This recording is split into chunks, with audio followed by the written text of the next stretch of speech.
Good evening and welcome to Mr. Wickins reads Varjak Paw the Outlaw. I've got that the wrong way round by SF Said and Dave McKeen. I am still buzzing from meeting SF Said and having a little chat with him online. Absolutely amazing. And, you know, what a challenge to write your own part of the story, to write the next bit or one of the side character stories from Varjak Paw. What a challenge. If any of you do end up writing something, send it in and I'll read it. I'll even put on the voices. So please do. We are on chapter 15 tonight. I'm just going to do a shout out that I haven't been asked to do because I think they're our biggest fans at the moment. So, Opal and Aidan, glad you're listening. Glad you're excited. Here we go. Chapter 15. Are you ready? Oh, yeah. Stop them! Bring the outlaws back here, Sully Bones said last. Oh my goodness. Right, here we go. Chapter 15. Varjak climbed for his life. The steps were slippery with ice. His paws skidded as he scrambled up. Faster! Panted Holly behind him. They're coming! Sully Bones' gang was stalking towards the fire escape. They looked unstoppable. Only Mrs. Mogg stood before them, blocking their way. A few free cats rallied around her. Her marmalade fur looked bright and brave against the ice-white snow. Varjak's heart was exploding in his chest. He didn't want to leave her behind, yet she told him to go. The power was very far from him now. His brain felt bruised. How could Sully Bones enter his thoughts like that? Why did she pull away? He didn't understand, but there was no time for questions. He had to get away. What's happening? Said Jess above him. Keep climbing, said Holly. Don't look. They kept going up the steps. A gust of wind swirled a snow flurry before them, blocking their view. They climbed into darkness. Varjak thought he heard a scream from below, but he couldn't be sure. When he looked down again, the little cluster of free cats was surrounded. Sully Bones' gang swarmed round them like angry black dots in the snow. They were so much bigger and stronger than the free cats, but they couldn't climb the steps because in the middle of it all, Mrs. Moggs wouldn't yield to them. How long could she hold out? Varjak looked away. He kept climbing up. Just keep going up. Varjak, shouted Jess a moment later. Varjak, look! He didn't want to, but he steadied himself against the wind and looked down. A circle of space had opened up around the fire escape. At its centre he saw Sully Bones shimmering with a terrible power. Beside her in the circle of space was Mrs. Moggs, but Mrs. Moggs wasn't moving. All about her the snow was staining red. No! Screamed Jess. No! No! No! The wind was howling like a wild animal. The fire escape was shaking like it would break in two. Varjak had to hold Jess back because she was mad with grief and rage, or maybe he was holding himself back because Mrs. Moggs was in terrible trouble. But so was he. Sully Bones' gang began to swarm up the fire escape. Mrs. Moggs had held them off for a few precious moments, but no one stood in their way anymore. The rooftops! Yelled Holly. We have to make it to the top! They hauled themselves up. The steps grew narrower and shakier the higher they went. Varjak glanced back as he reached the top. Sully Bones' gang were climbing fast and closing in. He scrabbled onto the roof. It was so high up here, exposed and precarious. The wind came in wild, sudden gusts. It was a flat roof with an open drop, no railings, nothing to hold on to. There was a huge chasm between it and the next roof, spanned only by electrical cables. The city was spread out below. On one side was a glowing network of amber lights crisscrossing the city centre. On the other side was the river, cutting through the lights like a huge black snake, coiling through the night. Far beyond it in the distance stood those great glass towers, Sully Bones' territory. Varjak felt dizzy. The wind roared in his ears. The night sky was like a blanket over the city, a starless blanket of darkness that covered everything and everyone, darkness without end. Rooftops lay ahead of him, to the left and to the right, but they were all so far away, much further than he could jump. What now? Said Omar. Holly scouted the edge of the roof. Have a look at this, she said. They joined her at the edge. A thin red electrical line dangled between the roof drops, swaying in the wind. Tam drew back from it, eyes closed. Oh no, she said. No way, I'm not crossing that. It's this or Sully Bones, urged Holly. Come on, who's first?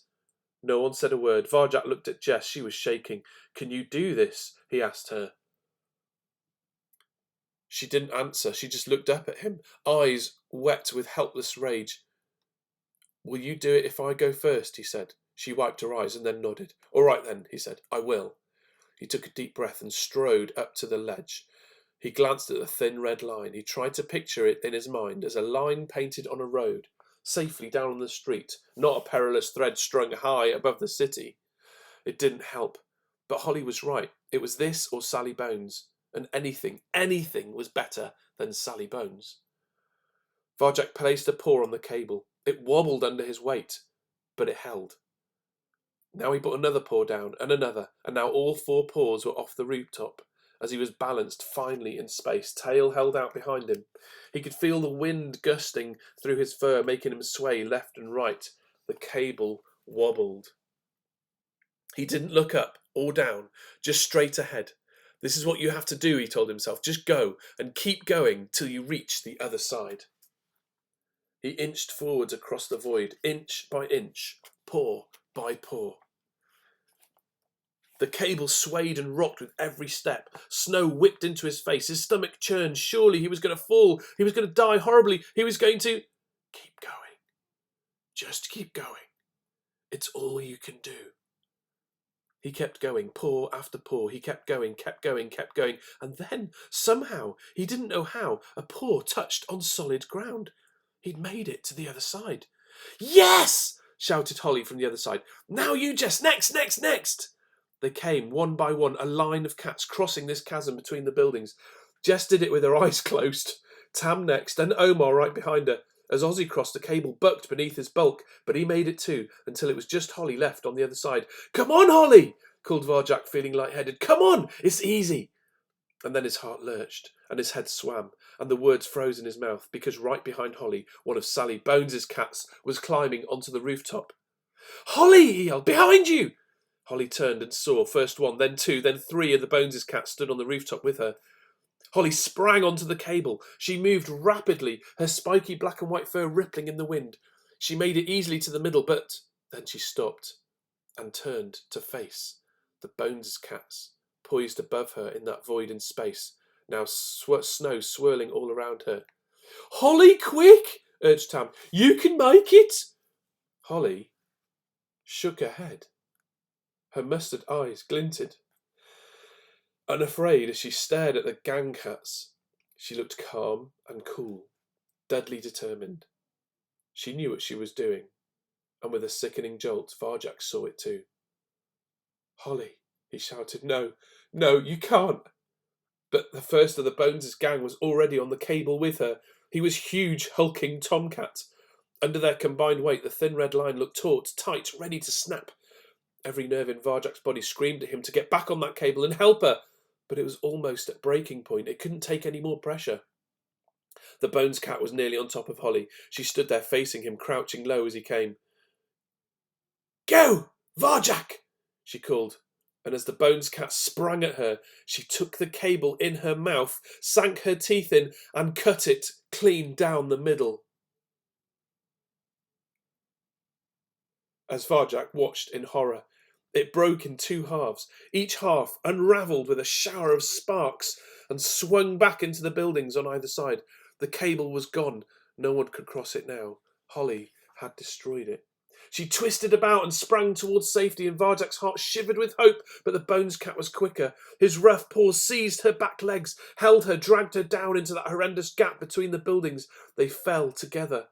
Holly and the Bones cat whirling like snow and fighting as they fell and fell and fell away from view. Varjak's heart ripped in half. "No! This can't be happening! Not to Holly! Not Holly! Anyone but Holly!" he yelled. He clawed at the edge of the roof, shouting her name through the wind and the snow. "Holly!" he screamed. He couldn't see her any more. She'd fallen into the void. She was gone. "Varjak," said Tam behind her. "We have to get out of here." He hardly heard her. All he knew was that Holly was gone. He'd lost Holly, who he cared about more than anyone in the world, and without her, nothing made sense anymore. Come on, said Tam, dragging him back from the edge through the blizzard of snow. She knew what she was doing. He couldn't answer. He had no strength left, no words, just Holly's name echoing in his head over and over and over again. Varjak let Tam lead him away from the edge, from the void to safety. Each step away from Holly was like a claw in his heart. He could feel his paws. He couldn't feel his paws anymore. The pads were numb, as if they'd been ripped off or frozen by the ice. And it was just the wind and the snow that stung his eyes, so he couldn't see his way clear. On the other roof, the Bones cats were climbing back down the fire escape. It was only a matter of time before they found another way up. Varjak's friends moved on first. They made him run in spite of himself. They rushed like the wind across the city skyline. They sprang across gaps where they could. They climbed up and down fire escapes. They went over and under rooftops. They did what it took to get away. Sometimes they glimpsed Sally Bones' gang in the distance, hunting them, tracking them down. But Holly had broken the trail. She'd made sure they would not be caught. Beneath them, amber street lamps glowed in curving rows, spelling out the shapes of highways and houses, alleys and roads. They followed the lights back home. The flight over the rooftops took till dawn. They reached the secret alleys as morning lifted black blanket of the sky, and the first street lamps flickered off. Exhausted, drained, at the end of their strength, they clambered down the fire escapes to one of their safe place at last. Cludge welcomed them in with a worried-sounding bark. They were outlaws on the run. Sally Bones was after them. They'd lost Holly, and who knew what had become of Mrs. Moggs and the free cats. But they hadn't been caught yet. Safe for the moment, they slumped onto the cobbles and crushed into sleep. And there's a picture of Holly and Sally Bones' cat whirling down through the gap. Oh man, that is a sad one. And we're going to have to leave it there for the weekend. What do you think's going to happen?